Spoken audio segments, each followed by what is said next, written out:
Everyone, ಎಲ್ಲರಿಗೂ ಮತ್ತೊಮ್ಮೆ ಇಗ್ನೋ ಪಲ್ಸ್ಗೆ ಸ್ವಾಗತ. ಇಂದು ನಾವು ಎಲ್ಲ ಸ್ಟೂಡೆಂಟ್ಸ್ಗೆ ತುಂಬ ಇಂಪಾರ್ಟೆಂಟ್ ಆಗಿರುವ ವಿಷಯದ ಬಗ್ಗೆ ಮಾತನಾಡೋಣ. ಟ್ಯೂಟರ್ ಮಾರ್ಕ್ಡ್ ಅಸೈನ್ಮೆಂಟ್ಸ್ ಅಥವಾ TMAS. ಓಕೆ, TMA ಅಂದ್ರೇನು, ಅದು ಏಕೆ ಇಂಪಾರ್ಟೆಂಟ್ ಮತ್ತು ಅದರಲ್ಲಿ ಗುಡ್ ಮಾರ್ಕ್ಸ್ ಹೇಗೆ ಸ್ಕೋರ್ ಮಾಡಬಹುದು ಅಂತ ನೀವು ಯೋಚಿಸಿದ್ದರೆ ನೀವು ಸರಿಯಾದ ಪ್ಲೇಸ್ನಲ್ಲಿ ಇದ್ದೀರಾ.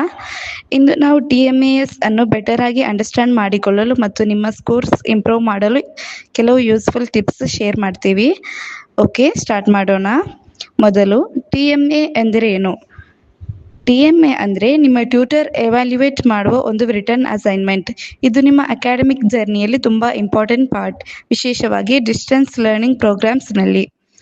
ಇದು ಕೇವಲ ನಿಮ್ಮ ನಾಲೆಡ್ಜ್ ಟೆಸ್ಟ್ ಮಾಡಲು ಮಾತ್ರ ಅಲ್ಲ, ಇದು ಕಂಟಿನ್ಯೂಯಸ್ ಲರ್ನಿಂಗ್ ಮತ್ತು ಅಸೈನ್ಮೆಂಟ್ಗೆ ಹೆಲ್ಪ್ ಮಾಡುವ ಒಂದು ಇಂಪಾರ್ಟೆಂಟ್ ಟೂಲ್.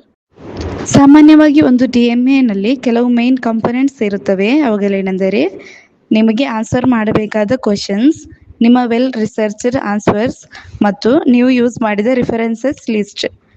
ನಂತರ ನಿಮ್ಮ ಟ್ಯೂಟರ್ ನಿಮ್ಮ ಅಸೈನ್ಮೆಂಟ್ ರಿವ್ಯೂ ಮಾಡಿ ಫೀಡ್ಬ್ಯಾಕ್ ಕೊಡುತ್ತಾರೆ ಮತ್ತು ಮಾರ್ಕ್ಸ್ ಅಸೈನ್ ಮಾಡುತ್ತಾರೆ. ಹಾಗಾದರೆ TMAS ಏಕೆ ಇಂಪಾರ್ಟೆಂಟ್? ಇದಕ್ಕೆ ಎರಡು ಮೇನ್ ರೀಸನ್ಸ್ ಇವೆ.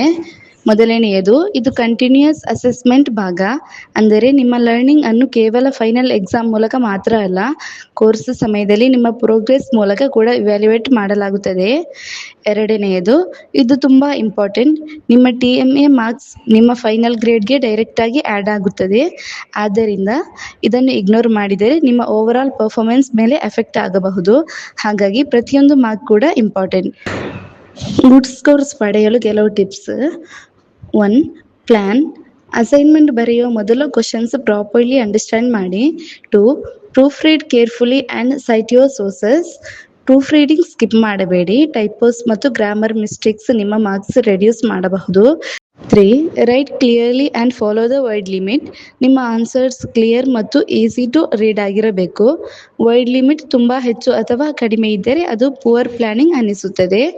ಕೊನೆಗೆ ಸಬ್ಮಿಷನ್ ಪಾರ್ಟ್. ನಿಮ್ಮ ಸಬ್ಮಿಷನ್ ಗೈಡ್ಲೈನ್ಸ್ ಚೆನ್ನಾಗಿ ಚೆಕ್ ಮಾಡಿ. ಕೆಲವೊಮ್ಮೆ ನೀವು ಅಸೈನ್ಮೆಂಟ್ ಆನ್ಲೈನ್ ಅಪ್ಲೋಡ್ ಮಾಡಬೇಕಾಗಬಹುದು ಅಥವಾ ನಿಮ್ಮ ಸ್ಟಡಿ ಸೆಂಟರ್ನಲ್ಲಿ ಫಿಸಿಕಲಿ ಸಬ್ಮಿಟ್ ಮಾಡಬೇಕಾಗಬಹುದು. ಯಾವಾಗಲೂ ಡೆಡ್ಲೈನ್ ಮತ್ತು ಕರೆಕ್ಟ್ ಸಬ್ಮಿಷನ್ ಮೆಥಡ್ ಚೆಕ್ ಮಾಡೋದನ್ನು ಮರೆಯಬೇಡಿ. ಇಷ್ಟೆಲ್ಲ ಇವತ್ತಿನ ವಿಡಿಯೋ. ಈ ವಿಡಿಯೋ ನಿಮಗೆ ಹೆಲ್ಪ್ಫುಲ್ ಅನ್ನಿಸಿದರೆ ಇನ್ನಷ್ಟು ಸ್ಟೂಡೆಂಟ್ಸ್ ಜೊತೆ ಶೇರ್ ಮಾಡಿ ಮತ್ತು ಇನ್ನಷ್ಟು ಸ್ಟಡಿ ಟಿಪ್ಸ್ ಹಾಗೂ ಅಕಾಡೆಮಿಕ್ ಗೈಡೆನ್ಸ್ಗಾಗಿ ಇಗ್ನೋ ಪಲ್ಸ್ ಚಾನಲ್ಗೆ ಸಬ್ಸ್ಕ್ರೈಬ್ ಮಾಡೋದನ್ನು ಮರೆಯಬೇಡಿ. Okay, see you in next video. Bye bye.